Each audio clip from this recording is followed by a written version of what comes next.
Hola, queridos hermanos y amigos. Vamos a considerar el cuarto vídeo de esta serie de 8 vídeos que están pensados para ayudaros en vuestra labor con las personas con las cuales estáis trabajando.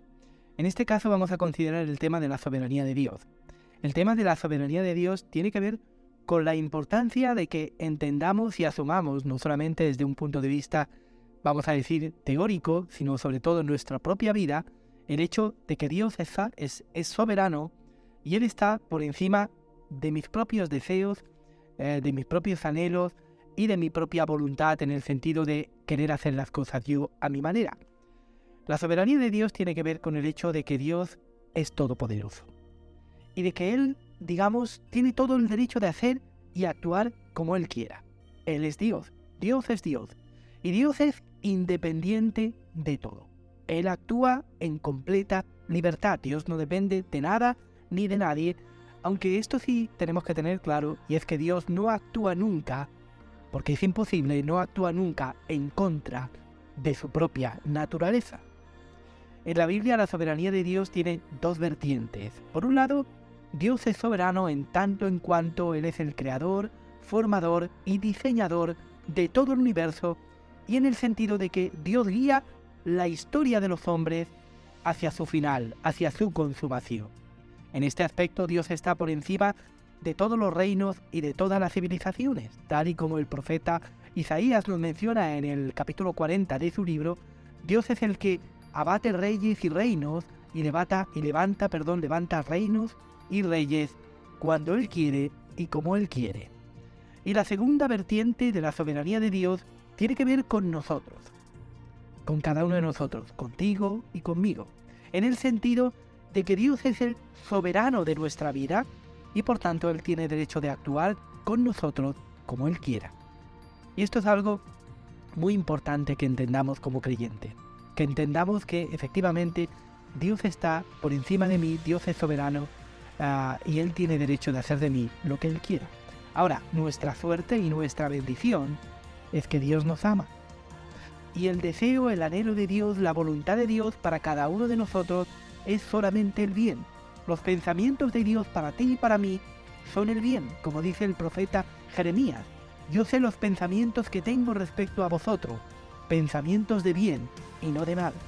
Por consiguiente, Jesús, el Hijo de Dios, Dios mismo, no solamente es nuestro Salvador, sino que también es nuestro Señor. Y ahí es donde quería llegar. Dios es nuestro Señor, a Él le pertenecemos, nuestra vida le pertenece a Él. De hecho, como creyentes, somos propiedad de Dios y además quiero enfatizar que somos propiedad de Dios por dos motivos. En primer lugar, somos propiedad de Dios por derecho de creación, porque Él nos ha creado, Él nos ha formado aún desde el seno de nuestra madre antes de que naciéramos. Y en segundo lugar, somos propiedad de Dios por derecho de redención, porque Él nos ha comprado al precio de la sangre de su amado Hijo, Jesucristo. Jesucristo es el Señor. Esa fue la primera confesión de fe de la primitiva iglesia. La primera confesión de fe de los cristianos primitivos es que Jesucristo es el Señor. En griego, Kyrios Jesucristos. Era lo que los cristianos primitivos proclamaban ante el mundo y proclamaban en sus propias comunidades. Por eso el apóstol Pablo dijo que nadie puede llamar a Jesús Señor si no es por el Espíritu Santo. Y esto es precisamente lo que tenemos que recuperar en nuestras comunidades, en nuestras iglesias y como cristianos individuales. El hecho de que Jesús no solamente es nuestro Salvador, no solamente es nuestro Sóter, sino que Jesucristo es también nuestro Señor. Él es nuestro Kyrios. Digo esto porque la generación actual de cristianos tiene que recuperar el concepto de la soberanía de Dios sobre nosotros. Que Dios tiene todo el derecho de hacer de nosotros como Él quiera, cuando Él quiera. Veamos. Dios no está a nuestra disposición. Dios no es el genio de la lámpara mágica que nos da todo lo que queramos o todo lo que le pidamos. Dios no es la píldora o la pastilla que nos tomamos cuando nos duele la cabeza. Dios no está a nuestra disposición, sino que en todo caso, nosotros tenemos que ponernos a disposición del Señor, porque Él es nuestro Señor. Y ese es el meollo de la vida cristiana, que Jesucristo no solamente es nuestro Salvador, no solamente es el que nos da la vida eterna, no solamente es el que nos da las bendiciones que recibimos, sino que Jesucristo es también y sobre todo nuestro Señor, a quien le debemos toda nuestra obediencia y nuestra sumisión. Y por cierto, nuestra obediencia a Jesucristo no está limitada solamente a los buenos momentos, sino que nuestra obediencia a Jesucristo es en toda circunstancia y en todo momento, aun incluso en esos momentos difíciles que no entendemos. Si entendemos, queridos amigos y hermanos que me escucháis, si entendemos que Dios es soberano, eso nos ayudará a asumir los problemas que vengan, las dificultades que experimentemos. Nos ayudará a asumirlas desde el entendimiento de que nada somos y nada tenemos aparte de Dios. Como dice el salmista, ¿a quién tengo en los cielos sino a ti? Y en la tierra nada deseo aparte de estar contigo, aparte de ti. Pablo dice en Gálatas 2:20, con Cristo estoy juntamente crucificado, ya no vivo yo, sino que Cristo vive en mí. Y lo que ahora vivo en la carne, lo vivo en la fe del Hijo de Dios, el cual me amó y se entregó a sí mismo. Por mí, somos del Señor.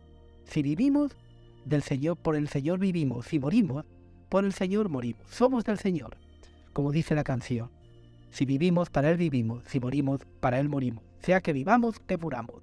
Somos del Señor. Por tanto, si Cristo es mi Señor, ¿cómo debo comportarme? Pablo de nuevo nos dice en 1 Corintios capítulo 5, versículos 14 y 15.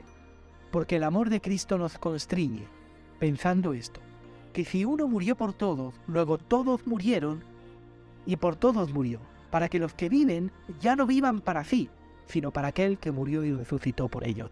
Ya no vivimos para nosotros, somos del Señor, vivimos y morimos para el Señor.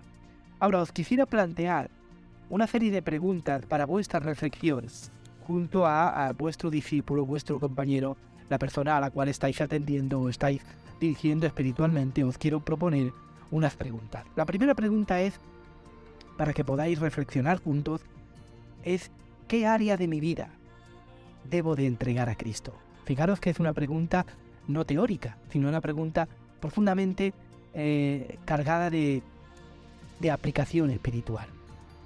¿Qué áreas de mi vida debo entregar a Cristo? En segundo lugar, ¿cuáles son los dos motivos por los cuales nosotros somos propiedad de Dios? Repito, ¿cuáles son los dos motivos por los cuales somos propiedad de Dios? Y la tercera pregunta, y esta es una pregunta un poco más amplia, ¿qué significa? ¿Qué significa que Dios es soberano? ¿Qué significa que Dios es soberano? Muchas gracias por vuestra atención y que Dios os bendiga en vuestro ministerio y en vuestro crecimiento espiritual. Un saludo.